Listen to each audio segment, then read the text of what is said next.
Assalamualaikum warahmatullahi wabarakatuh. Halo semua dan cerita kita. Jadi balik lagi di podcast. Setelah lama kita podcast nih di channel Cerita Kita Official. Kali ini aku punya teman ngobrol, bintang tamu yang spesial juga karena dia adalah orang di balik layar dari Cerita Kita.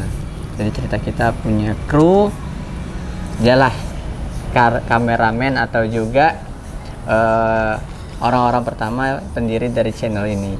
Jadi mudah-mudahan juga channel ini bisa berkembang.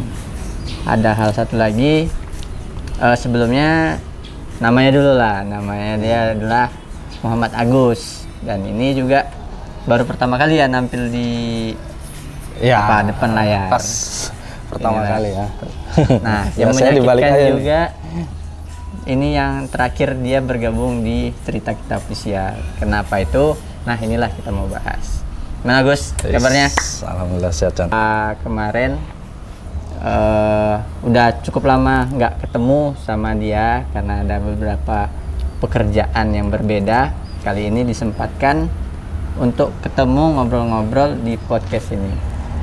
Jadi ceritanya ini si Agus akan pergi meninggalkan tanah air, guys. Jadi dia mau go internasional ke Jepang. Jadi ini pembahasan yang banyak bakalan mengandung apa ya,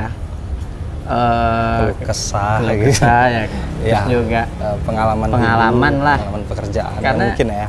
Sebelumnya udah pernah ke Jepang ya, Gus? Iya, aku punya pengalaman 3 tahun magang ya pada saat itu ya. Tahun 2011 sampai 2014 gitu. 14 Dari balik. 2011 berangkat, 2014 pulang. Oh, 2014. Ya, 2014. Itu di sana program kerja dari kalau programnya dari Depnaker ya pada saat itu ya, ada Depnaker menawarkan untuk pemuda Indonesia lah ya, yang pada saat itu program magang untuk bekerja, untuk magang ya, pada saat itu magang di Jepang. Ada sekolahnya dulu? Dulu ada pendidikannya. Oh. Gitu. Jadi ya memang di pendidikan itu kita diajari untuk melatih bahasa, budaya, kesehatan, pokoknya seperti mana pendidikan pada umumnya lah, kan gitu kan. Gitu. Berapa tahun? 4 tahun ya? 5 tahun ya? Apa ya? Kemarin yang pertama. Yang pertama 3 tahun programnya. Nah, tapi kan sebelum menjalani program 3 tahun di Jepangnya, kita itulah program belajarnya dulu. Nah, program belajarnya itu kita nanti ada belajar di LPK, kita belajar bahasa.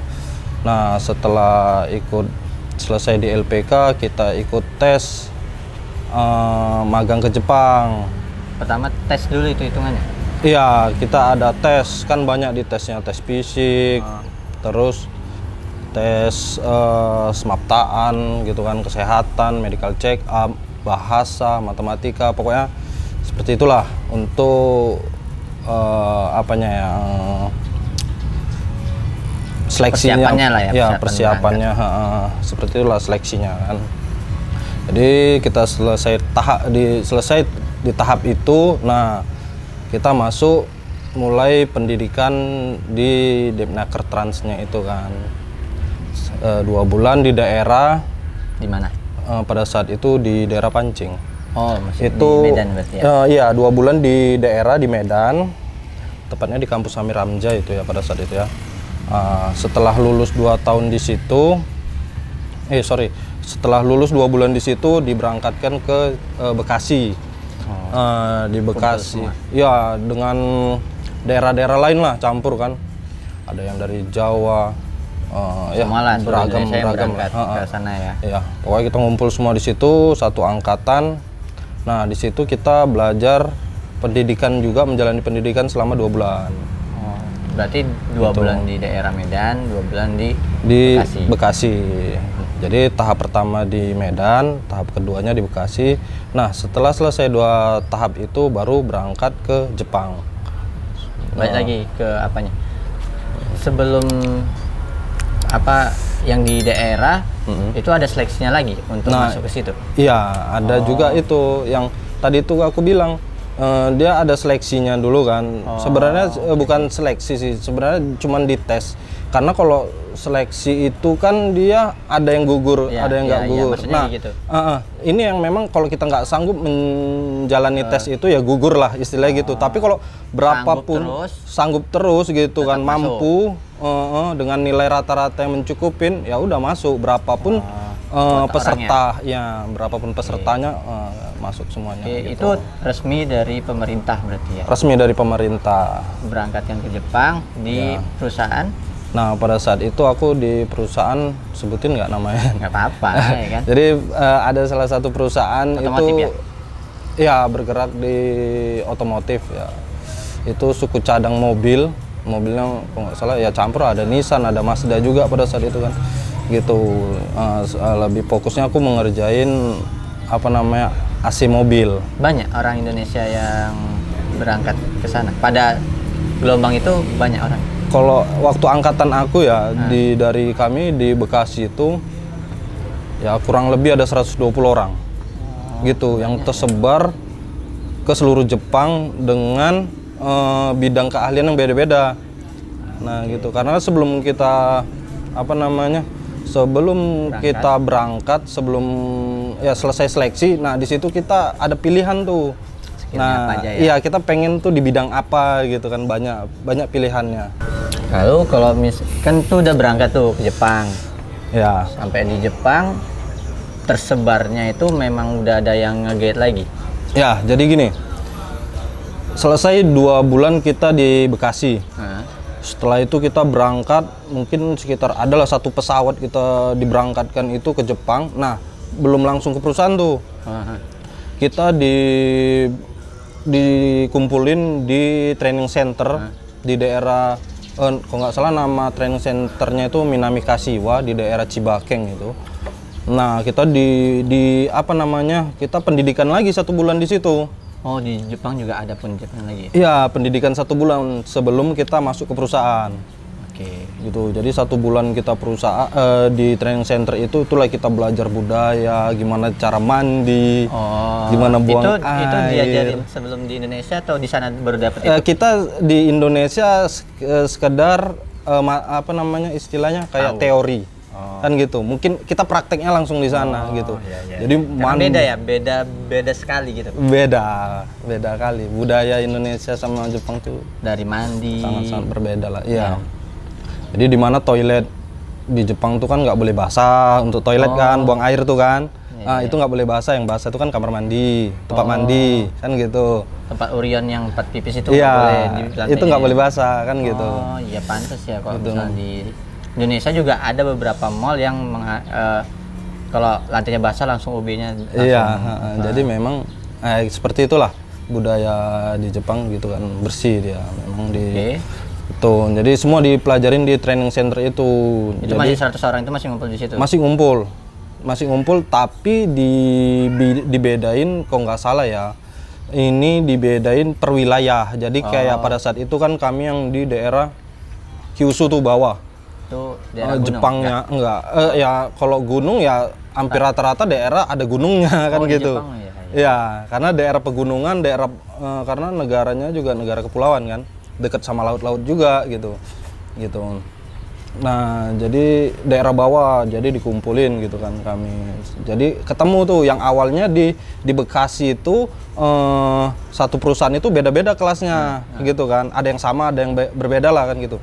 Nah tapi pada saat di Minami Kashiwa di training center itu dijadikan 1 sama teman perusahaan gitu kan. Jadi mungkin ya tujuannya biar lebih kompak lah atau gimana gitu kan. Gitu ya, kita di situ ya cara makan kita diajarin, gimana jam tidur, istirahatnya, gitulah selama sebulan. Baru dioper ke setelah selesai sebulan itu barulah jadwalnya kita berangkat ke perusahaan. Apa sih yang paling membedakan Indonesia dan Jepang? Budaya udah pasti, karena yang udah pasti kita jarang temuin di sini lah misalnya Gus. Apa itu?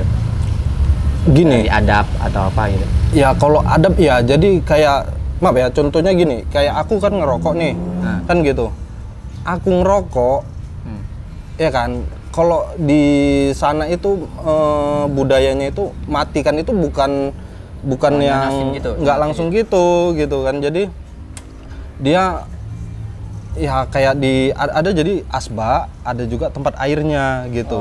Jadi sebelum kita, kalau misalnya gini kan asapnya nanti bisa kemana-mana, jadi harus dimatikan dulu dengan air, baru tempat pembuangan puntung rokoknya gitu. Jadi memang itu ya ada tempat yang seperti itu, ada juga yang memang yang langsung. Tapi memang ya seperti itulah. Memang mereka memikirkan sampai yang segitunya gitu loh. Kalau di Jepang itu kan kadang aku tengok dia cenderung cuek sama orang lain, atau cuma sekilas di film atau juga di kalau dari penglihatan segi kehidupan kayak budaya keseharian gitu ya. Memang iya sih, banyakan acuh tak acuh, apalagi sama orang asing kan. Mereka kan sesama orang itu aja juga sama mereka aja mereka menjaga jarak gitu kan. Iya. Makanya kalau ya zamannya dulu saat aku magang itu ya udah kenal orang Jepang tuh ya di perusahaan aja gitu kan. Di luar dari itu ya nggak ada teman kita di luar dari perusahaan itu. Gitu. Kalau di Jepang kan sebagian daerah kayak aku lihat mungkin itu di perkampungan memang sesepi itu ya, ada ya. Iya, jadi memang di komplek kayak sering FYP kan, dia bersepedaan di daerah itu nggak terlihat rame. Iya, bahkan kayak kita ke minimarket lah ya. Ke minimarket dia tuh harus menempuh jarak naik sepeda tuh sekitar ya sampai 30 menit dia untuk jumpain itu toko itu. Iya, minimarket itu kan. Kalau di sana kan sebenarnya kombini gitu kan. Gitu. Dia sampai gitu. Memang kalau daerah perkampungannya memang ya terlalu kampung aja gitu. Sebagus itu ya. Tapi memang iya, namanya kampung dia tetap rapi, bersih gitu.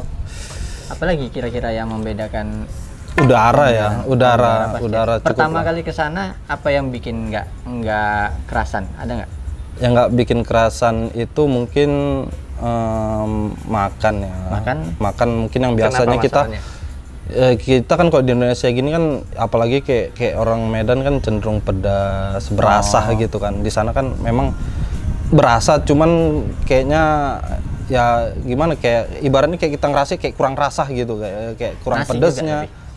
Enggak, bahkan kalau nasinya sendiri, nasi putihnya aja gitu, itu lebih enak daripada Indonesia.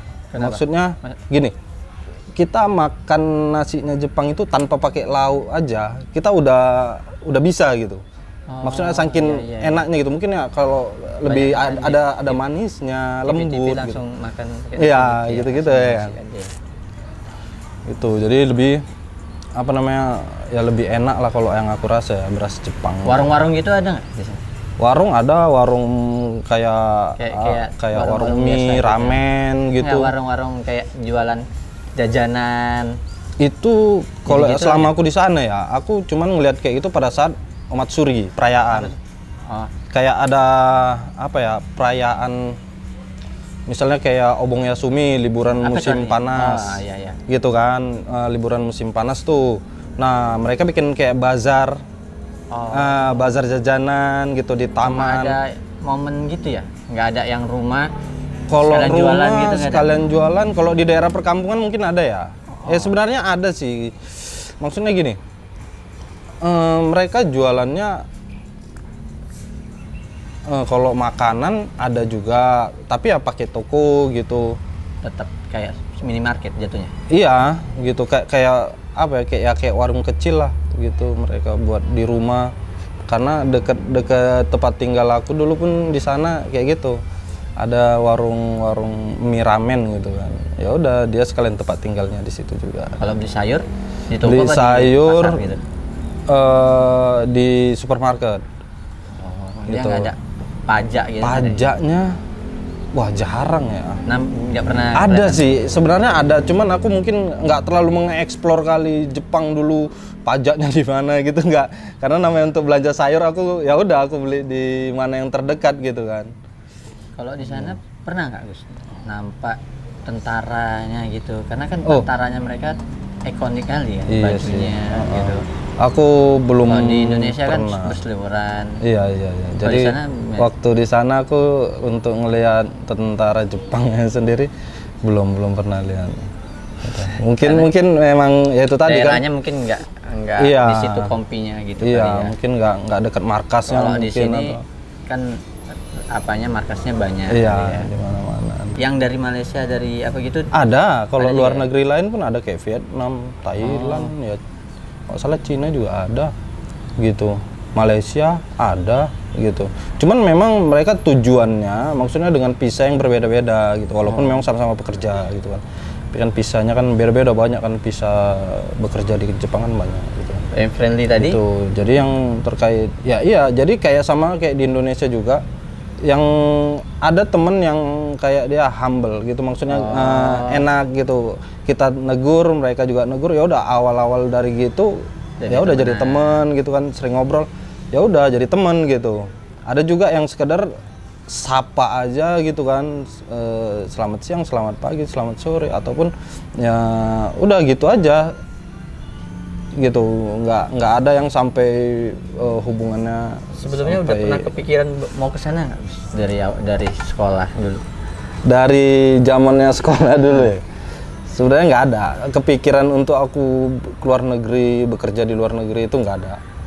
Nah, jadi awal-awal aku kenal sama kerja di Jepang ini, itu dari kakakku. Jadi kakakku ada temennya yang baru pulang dari Jepang gitu, nawarin gitu. Jadi pada saat itu kan aku udah tamat sekolah gitu kan, disuruh kuliah pun pada saat itu memang aku yang nggak mau, orang tua pun nggak mendukung karena juga ekonomi kan gitu. Jadi kamu ngapain ini, apa gini ya, apa tamat sekolah gini, ya udah aku mau main-main dulu gitu kan. Nah jadi kayak mana kalau di Jepang, apa ke Jepang mau nggak gitu kan ditawarin. Boleh juga aku bilang gitu kan, tapi susah nggak, yang penting belajar dulu kata dia gitu kan. Susah nggak belajar bahasanya? Belajar bahasa Jepang kalau kita memang niat terus kita seneng, itu gampang. Padahal gampang kan banyak yang harus diingat ya. Iya, banyak kosakata, perubahan huruf pun juga ada 3 huruf kan kalau Jepang sendiri kan itu. Tapi kalau huruf maksudnya dia ada hiragana, katakana sama kanji. Oh, itu semua udah dikuasain? Ya mau nggak mau kita harus menguasain itu gitu, walaupun hanya ibaratnya kanjinya kanji dasar gitu kan, yang kanji sederhana. Kanji dasar itu maksudnya ABC? Bukan, kanji dasar. Kanji itu kan sebenarnya diambil dari simbol. Oh. Gitu, dari simbol-simbol ibaratnya kayak orang. Nah, kanjinya bentuknya kayak orang tuh. Oh. Ngerti nggak? Paham. Kayak gunung, ibaratnya ya udah dia gambar kayak gunung, garis-garis kayak gunung gitu aja. Jadi sebenarnya kanji itu sebuah simbol. Kayak orang misalnya bulat-bulat garis-garis tangan kayak gitu. Ada gitu juga. Dia bulatnya nggak ada garis-garis aja gitu. Gitu. Oh iya. Gitu. Jadi kanji itu diambil dari simbol, makanya kalau kita ngerti simbolnya apa, ya udah kita bisa baca sih seharusnya gitu. Satu lagi tadi apa? Itu kanji. Simbol. Iya, baru ada hiragana, katakana. Yang kayak ABC-nya itu apa? Hiragana, katakana. Biasanya yang ya mungkin nih yang aku tahu aja ya gitu ya. Hiragana ini biasanya yang memang huruf Jepangnya asli. Nah, katakana itu dia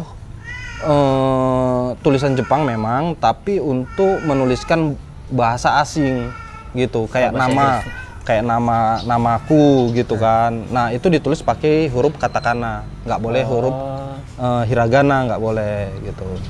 Orang Jepang yang boleh pakai huruf hiragana karena dia kan orang Jepangnya. Iya, gitu. Terus kayak bahasa-bahasa Inggris yang dipakai di Jepang, nah itu tulisannya bukan tulisan bahasa Inggris gitu, pakai katakana itu tadi.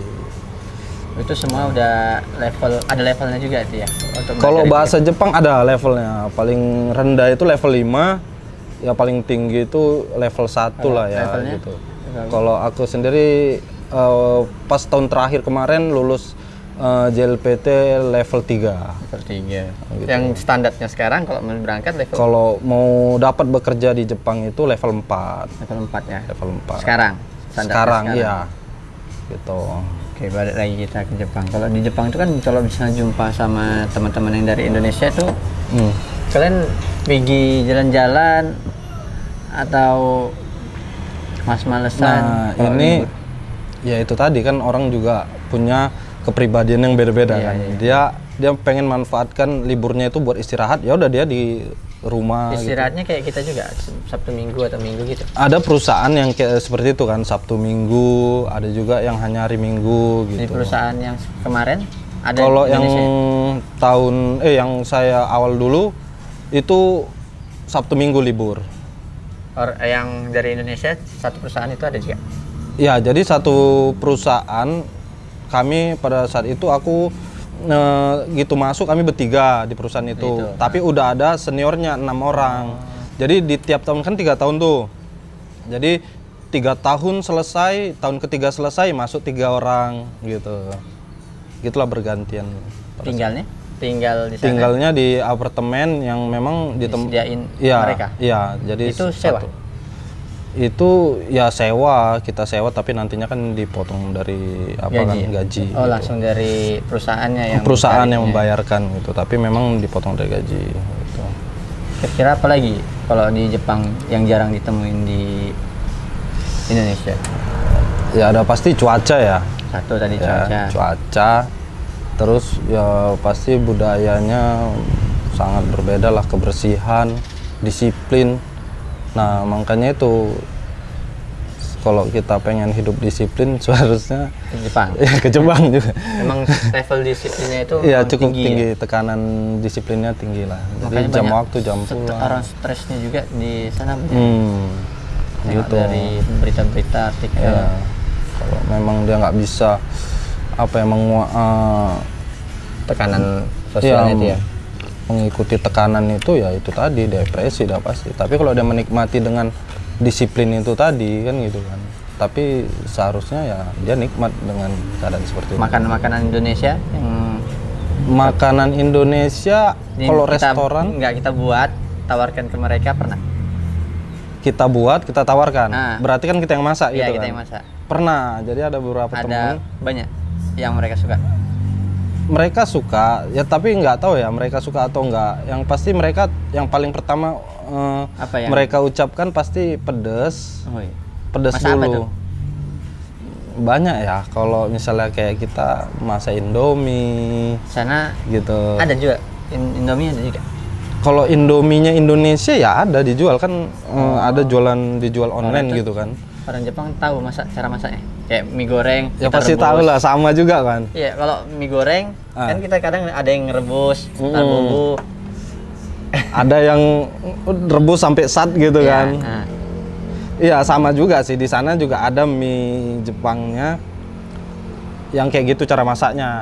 Orang gitu. itu tahu. Ya mereka tahu gitu. Jadi yang penting kan bumbu itu tadi kan pasti kan beda-beda rasanya. Ya itu kan kemarin tuh udah berapa tahun lalu gitu guys? 5 tahun lalu ya? Yang mana tuh? Itu kan yang pertama berangkat, ini udah balik lagi. Oh, berarti 2014 pas 10 tahun lah. Udah 10 tahun yang lalu itu ya. Jadi si Agus ini kemarin tuh kan dia udah kerja ke sana, pulang ke Indonesia, 10 tahun di sini. Nah, akhirnya dia berangkat lagi nih guys ke Jepang. Jadi ini kenapa sih Gus mau balik lagi ke sana? Ditanya kenapa mau balik lagi ke sana?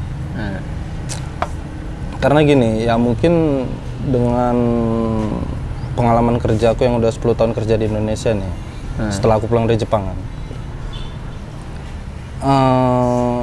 pendapatanku ya udah aku segini aja gitu. Maksudnya mungkin ya dari karirku ya udah mungkin mentoknya udahlah segini aja gitu kan.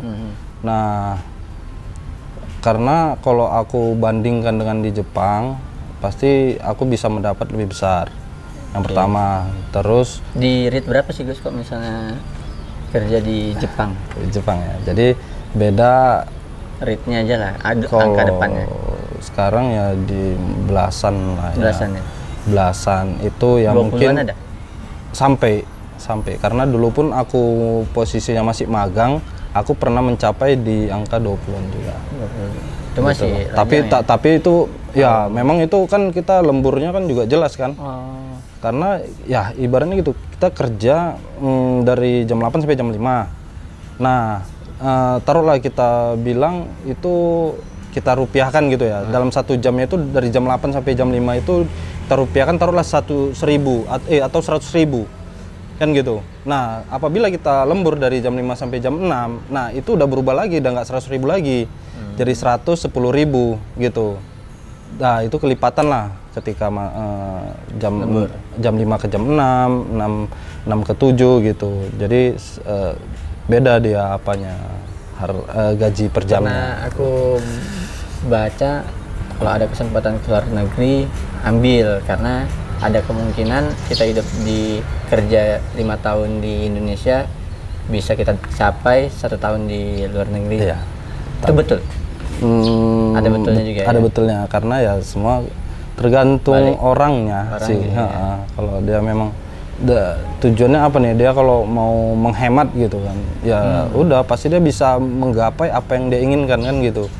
Kalau dia menghemat di Jepang sana, dia pengen mau beli mobil dalam waktu 2 tahun, ya udah kebeli gitu. Oh, ada juga orang-orang yang kerja di sana, kita orang Indonesia yang sana udah pakai mobil, gitu ada juga. Nah, kalau yang aku alamin dulu, kalau kami yang kayak statusnya magang gitu kan. Magang itu atau bahasa Jepang di sana jisuse ya. Itu nggak boleh bawa kendaraan bermotor. Oh, sepeda boleh. Iya. Andong boleh. Bisa. Pokoknya nggak boleh pakai kendaraan bermotor ya. Dia mesin apapun pokoknya nggak boleh. Oh, motor listrik gitu nggak boleh. Motor juga, listrik nggak boleh. Sepeda yang boleh. Sepeda maksimal itu udah sepeda lah, kecuali Tapi kalau kecuali yang kita pakai kendaraan umum ya, itu di luar dari yang program kerja pemerintah. Nah, ada yang program-program lain itu yang mengizinkan, yang Nah, ini kan boleh. yang kedua ini berangkat bukan dari pemerintah dong ya, udah ya. Bukan, ini mandiri. Mandiri ya. Oh, itu ada agennya gitu di Indonesia. Iya, ada penyalurnya lah. Penyalurnya untuk kerja ke sana. Ada sending organizer. Berarti sebelum berangkat ke sana interview dulu sama perusahaan yang di sana. Iya, gitu. Mereka terima, barulah urus semuanya ya. Iya, jam dengan tinggal. kontrak dulu kan, kontrak kerja. Ini gitu. kontrak berapa nanti yang? Kalau kontrak kerjanya itu per tahun sama perusahaan per tahun. 1 tahun. Iya. Kontrak kerjanya per tahun. Nah, tapi kalau program yang aku jalanin ini kan program 5 tahun ya, gitu. Makanya pisahnya setahun gitu. Jadi nanti perpanjang lagi. Perpanjang lagi gitu-gitu. Bisa. Di banyak ya kalau di Indonesia penyalurnya itu. Ya? Banyak tiap daerah, Jawa banyak, di Medan banyak. Kita tadi balik lagi. Tadi yang pertama kenapa pergi mau pengen balik ke Jepang, udah jelas satu pendapatan. Ya pasti pendapatan. Ada lagi yang mendasarin berangkat ke sana? Mungkin ya itu aja lah pendapatan ya, karena gitu. Kita hidup karena butuh makin itu ya. Ibaratnya kayak gini lah, udah berkeluarga, udah punya anak, kan biaya hidup kan makin besar. Yang gitu, dengan pendapatan kita segitu aja kayaknya kan kurang kan gitu kan. Yang awalnya cukup jadi berkurang dia kan gitu. Tapi kan kan pendapatan lah. Ya, balik lagi tadi kan dasar juga keluarga. Pastinya berangkat juga memikirkan keluarga kan. Pastilah. Karena kan meninggalkan keluarga. Iya. Itu kayak mana sih ibaratnya perasaannya, walaupun nanti di sana punya penghasilan banyak, meninggalin keluarga itu apa sih yang kira-kira? Ya awalnya kan juga kita minta izin sama keluarga dulu, kan gitu kan, anak, istri, orang itu tua. Pertama inimu kayak mana istrimu? Kalau pertama kasih jawaban dia apalah kalau mau pergi? Jadi sempet sharing dulu kan gitu kan. Ya kita bahas untuk masalah kebutuhan dulu lah kan. Ini kita kebutuhan makin besar kan gitu. Nah kalau aku tetap bekerja di Indonesia, sebenarnya sih kalau mungkin kerjaan yang lain juga pasti bisa aja kan gitu kan. Tapi kan dengan gaji yang besar pasti kerjanya lebih ekstra lagi kan gitu kan.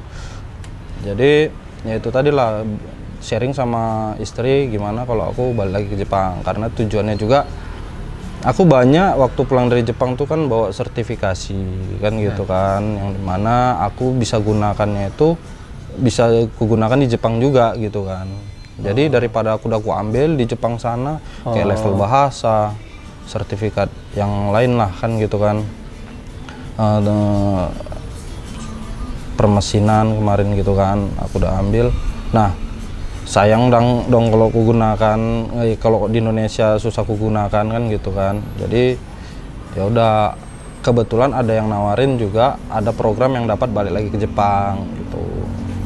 Dimana sharing sama istri, dia bersedia, dia siap kan gitu kan. Ninggalin anak maksudnya ya itulah dengan beda negara ya. Itu pasti kan nanti baliknya juga bakalan lama kan? Pastilah malah. Tapi ya gini, kita bisa aja kita pulang gitu setahun sekali gitu. Tapi kan. biaya juga jatuhnya ya. Iya. Karena berangkat ke Jepang, pergi aja mungkin 10 juta deh. Nah, tergantung kita ngambilnya mau berapa lama. Misalnya kayak 3 bulan lagi kita mau pulang gitu kan. Ya dapat promo kan ada juga sih, promo pesawat gitu, promo perjalanan. Tapi punya target nggak bawa keluarga hidup di sana gitu? Aku ada berencana sih seperti itu gitu kan. Pengennya bawa keluarga ke sana. Cuman ya nantilah, pasti kan harus banyak yang aku siapin dulu kan. Mungkin ada ujian-ujiannya lagi gitu kan, atau banyak sertifikasi yang harus aku. Tapi ada kayak gitu Gus, dia bawa keluarganya stay di sana bertahun-tahun, ada juga ya? Ada beberapa. Nah, kan visanya itu kan berbeda-beda. Pasti ya, syaratnya berbeda-beda kan. Anaknya sekolah di sana gitu juga ya? Iya, tinggal di sana, sekolah di sana. Itu kalau udah lama sana dapat warga negara sana? Ya tergantung dia visanya. Kalau dia memang dapat visa yang permanen ya mungkin bisa dia lama. Permanen ya, visa permanen sama keluarganya gitu. Kecuali ada juga yang keturunan kan, memang keturunan dari orang Jepang, dia mungkin kakek neneknya dulu orang Jepang gitu kan. Itu jatuhnya dia dapat visa permanen atau paspor? Paspor nggak mungkin ya, paspor kan satu negara ya. Perusahaan kan pasti punya leader ya kan. Leadernya itu atasan dari perusahaan itu, orang-orang Jepang itu memperlakukan karyawannya atau anggotanya itu pilih-pilih nggak kalau misalnya sama orang Jepang sama dengan orang luar, asing gitu ya. Jadi yang ku alami di perusahaanku dulu sih nggak ada. Mereka ya sebagaimana mereka atasan itu memperlakukan orang Jepang, karyawannya, anggotanya orang Jepang, ya begitu juga dia dengan orang Indonesia gitu. Maksudnya dari pimpinanku dulu di sana nggak ada membedakan gitu. Bahkan kayak pernah aku pengalaman sedikit nih. Jadi aku buat kesalahan di bagian kerjaku gitu kan. Aku buat kesalahan. Nah, memang kesalahan itu aku terus lanjutin karena aku memang nggak tahu itu salah kan gitu kan. Jadi pimpinan itu datang dengan mengucapkan maaf duluan. Segitunya ya, menghargain orang. Jadi dia bilang dengan bahasa Indonesia ya, Agus maaf gitu kan. Itu bukan gitu ngerjainnya gitu. Caranya seperti ini gitu. Nah, jadi dia nggak yang seperti kita bayangin ini, namanya juga kita kerja di negeri orang gitu kan, pasti orangnya marah-marah atau gimana gitu, salah kerja gitu. Tapi nggak, perlakuan Jepang tuh nggak seperti itu. Mungkin aku dapat yang ininya ya, maksudnya dapat yang dengan kondisi baiknya gitu kan, pimpinan yang baik gitu. Tapi mungkin ada juga sih kan, nggak semuanya orang Jepang tuh sama kan, pasti berbeda-beda lah. Itu juga jadi dasarmu bahwasannya negara itu nyaman, aman ya. Iya, nyaman. Jadi ada pertimbangan untuk balik ke sana daripada harus pergi misalnya ke Kamboja. Iya, pastilah. Negara-negara lain gitu. Kayak gitu. Kenapa aku ya itulah memilih lagi untuk balik lagi ke Jepang, yaitu tadi karena aku udah jalanin 3 tahun gimana kehidupan orangnya kan gitu kan di sana. Nyaman banget di sana, Gus. Aku nyaman, bahkan kayak tahun terakhir kemarin kalau nggak bisa diperpanjang pengen di situ lagi ya. Iya, memang sekarang sih udah bisa. Jadi 3 tahun bisa ditambah jadi 5 tahun gitu kan. Nah pada saat di zamanku itu 2014 kan belum bisa. Harus pulang dulu. Memang harus pulang, selesai 3 tahun pulang gitu. Nggak ada program ini kamu mau bisa balik lagi, itu nggak ada kalau dengan status yang sama. Kalau dengan magang lagi 3 tahun lagi gitu nggak bisa gitu. Makanya waktu tahun terakhir kemarin, aduh rasanya kok cepet kali 3 tahun gitu ya. Ih, ntar lagi aku pulang jumpa Indonesia balik gitu. Karena udah 3 tahun udah nyaman, udah terbiasa dengan kehidupan di sana. 3 tahun ya. Ini belum tahu ya. Target pertama bawa keluarga lah ya ke sana, ke Jepang. Yang pastinya target itu membahagiakan keluarga lah. Ya nggak pun harus dibawa ke Jepang, walaupun di Indonesia yang penting kan sama-sama bahagia. Ada waktu untuk balik uang. Yang penting kita pasti sempatkan, kalau nggak nanti keluarga yang liburan atau liburan ke sana, ya mungkin aku yang balik ke Indonesia gitu lah. Waktu sebelum berangkat, banyak ya perusahaan-perusahaan yang interview. Ada juga yang gagal. Iya, jadi banyak juga lah coba kan. Setelah diwawancara itu kayak mana kan, perusahaan pasti kan menjelaskan seperti apa yang perusahaannya, iya gitu, dengan gaji yang berapa gitu. Ya kembali lagi ke kita kan, kalau emang yaudah perusahaan itu nerima kita kan gitu. Nah tapi kalau kita nggak cocok ya udah nggak ada masalah kan gitu. Yang penting kan memang kita udah ngelihat perusahaannya dulu nih kan gitu. Itulah memang pada saat itu memang banyak yang apalah, aku tuh dapat informasi bahwasannya perusahaan itu butuh pekerja dari mana? Nah jadi kalau nggak salah seperti ini dia urutannya. Jadi perusahaan itu bekerja sama dengan, ada namanya di sana KUMI atau TSK. TSK tuh TSK apa ya kepanjangannya? Itu apanya gitu?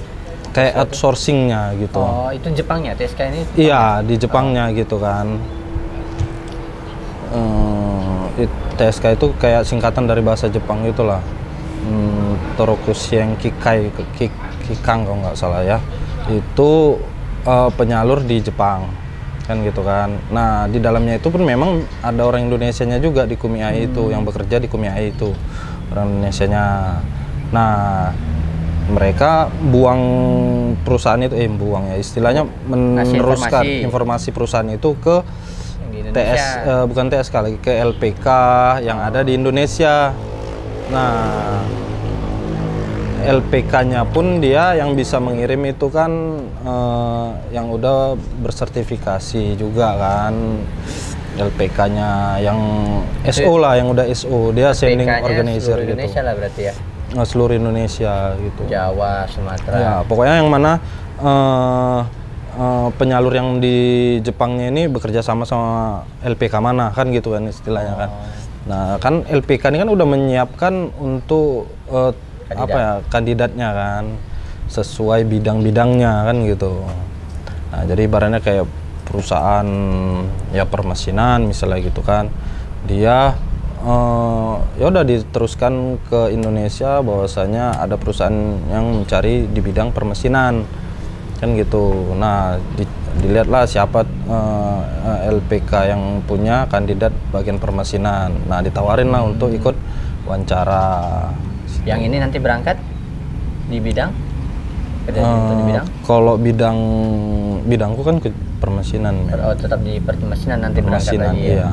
Mesinnya apa pasti berbeda lah pastinya dengan yang di Indonesia gitu. Ya, bareng-bareng semua dari Jepang. Ini ada berapa orang? Ini kayaknya nggak banyak lah kalau yang kayak gini. Kalau mandiri ini kami ada 7 orang. Jadi 7 orang yang programnya itu Tokutegino ya, kami ada 7 orang. Nah 1 orang yang bisa engineering gitu nanti yang berangkat. Tuh, jadi besok lah ya lusa lah ya ketemu sama yang lain lah di Soekarno-Hatta, baru berangkat ke Jepang. Di sana pernah nampak pesumo gitu nggak, Gus? Kalau itu kan pertandingan olahraga tuh, Iya, semua. maksudnya kan kelihatan di jalan gitu kan beda sih, nggak bisa menandakan bahwa Nggak bisa, dia atlet. iya, karena ya kalau di luar kan nggak mungkin dia pakai baju semua kan. Pasti kan pakai baju ya normalnya manusia kayak mana. Kalau Ya gendut kurus itu kan ya namanya juga sama kayak Indonesia kan, kita nggak bisa bedain. tapi kan kalau misalnya binaraga kelihatan dia pasti ini orang binaragawan. Kok sumo gitu nggak kelihatan juga. Aku badan jarang gede-gede ketemu ya. sih ya. Mungkin aku jarang main-main sampai ke kota-kota yang terlalu besar karena memang dulunya aku kan nggak terlalu di kota kali tinggalnya gitu.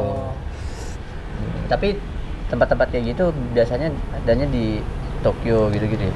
Ya kota-kota besar lah ya, nggak Kalau harus di anime Tokyo. lah Bos, anime. Orang itu orang Jepang nonton animenya juga nggak sih? Orang Kartun-kartunnya gitu. Naruto.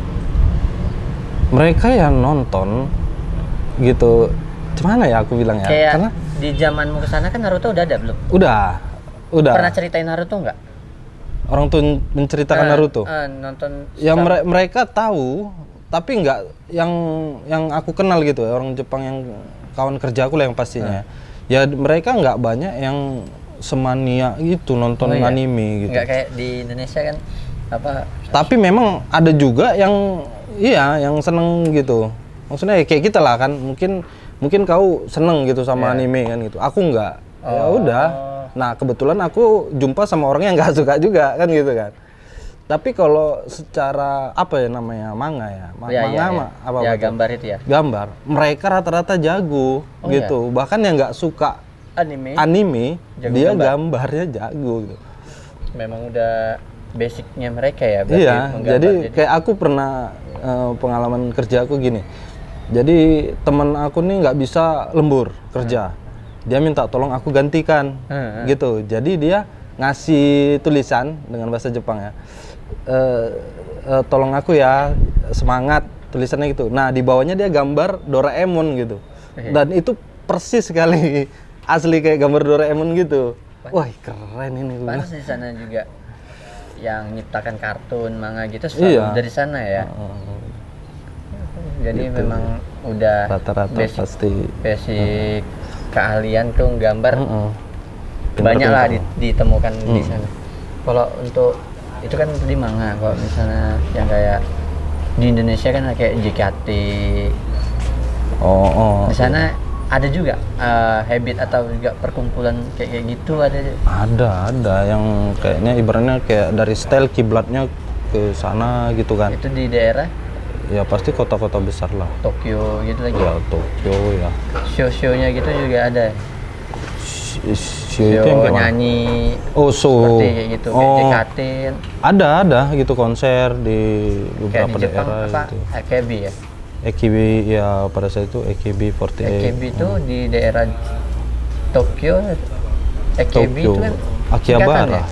Oh itu AKB itu Akihabara. Kalau JKT kan Jakarta 48. Ya Jakarta 48. Kalau AKB Akihabara. Akihabara itu nama daerah. Iyalah nama suatu tempat gitulah. Di kota. Oke, kalau di Jepang guys, kalau misalnya kalian mau ke sana memang banyak yang harus dipelajarin ya pastinya. Ya pastinya jasmani rohani. Yang pastinya kan? Kesehatan lah. Itu memang sangat-sangat dijaga karena kan cuaca sana kan 4 musim. Ya. Salju. Dingin kali. Berarti udah ngerasain salju di sana ya? Udah. Betul. Jadi ya pastinya kesehatan lah. Kesehatan baru yang kedua ya namanya istilah kita kan di mana bumi dipijak di situ langit dijunjung. Nah, apa itu? Ya pasti bahasa. Nah, dengan bahasa kan kita bisa komunikasi.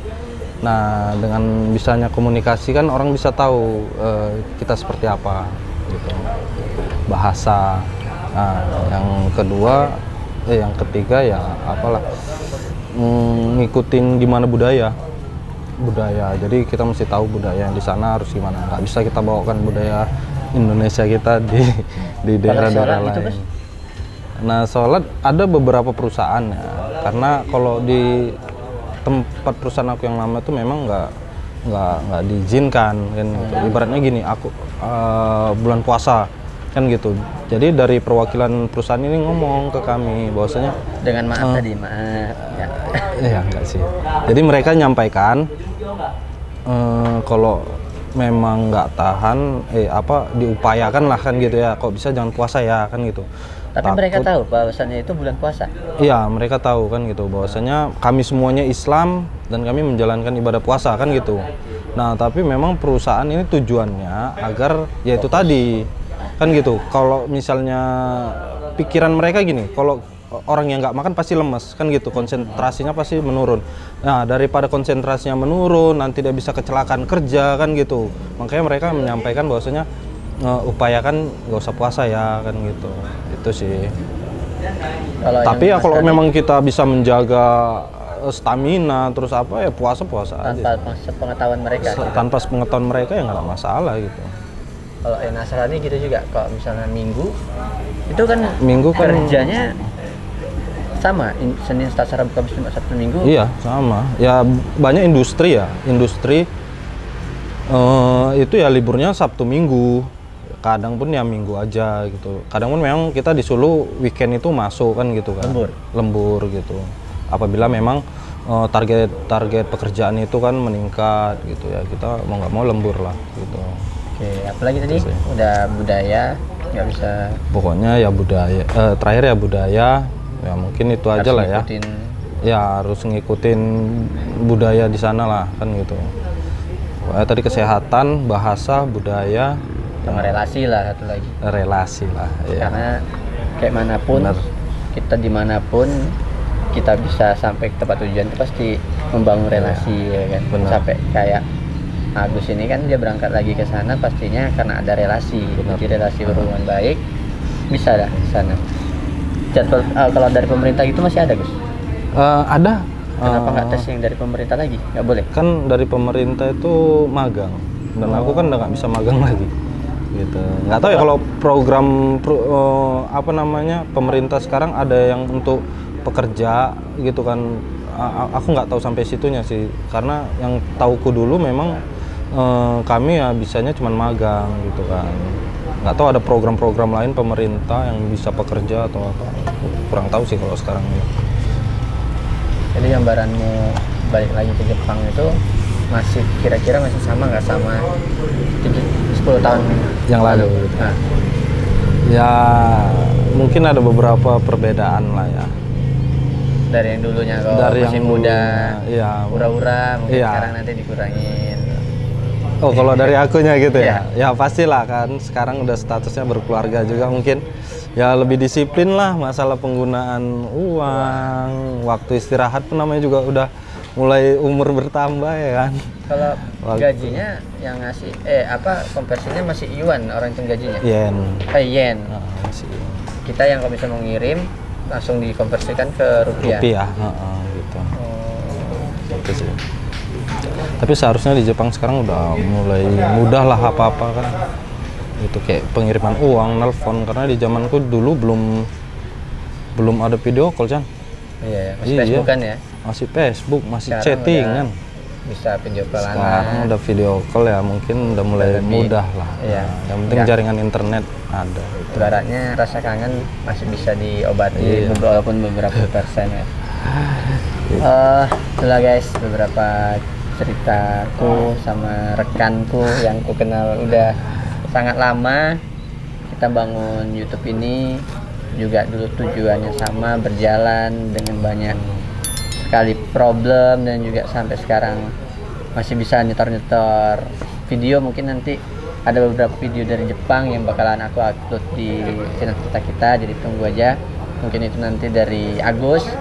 Mungkin kalian banyak yang penasaran kayak mana di sana, apalagi kan di tempatnya si Agus nih lebih ke kampung ya, perkampungan ya Gus. Kalau yang sekarang ini ya enggak, kalau nggak salah itu lebih ke kota sih. Kota mungkin ada beberapa ya, gimana lah nantinya video yang kita upload dari video-video di Jepang itu dari Agus ini, biar teman-teman juga tahu kan bagaimana di Jepang, walaupun banyak channel-channel yang besar dari vlog-vlog di Jepang, tapi ada beberapa nanti yang dari Agus kayak mungkin apa ya, kayak yang Agus pernah bilang di Jepang beli berasnya aja beda ya Gus, pembeliannya sih ya seperti sebenarnya kayak sih ya? sama pembeliannya. Kalau pembelian berasnya sama, cuman ada banyak yang kita dulu kan namanya magang kan cari yang murah, kan gitu. Nah jadi kita beli yang masih gabah ya, istilahnya padi itu, kan gitu kan. Nah kita giling sendiri. Nah di sana kan ada alat mesinnya ada mesinnya gitu. Jadi kita bayar berapa gitu kan? Itu beli di petani atau di toko? Kita beli ya di toko ada. Di toko ada ya, langsung ke petaninya kalau kita punya tetangga gitu kan. Gitu kan, punya tetangga yang petani yang jual gabah gitu kan, kita beli dengan murah.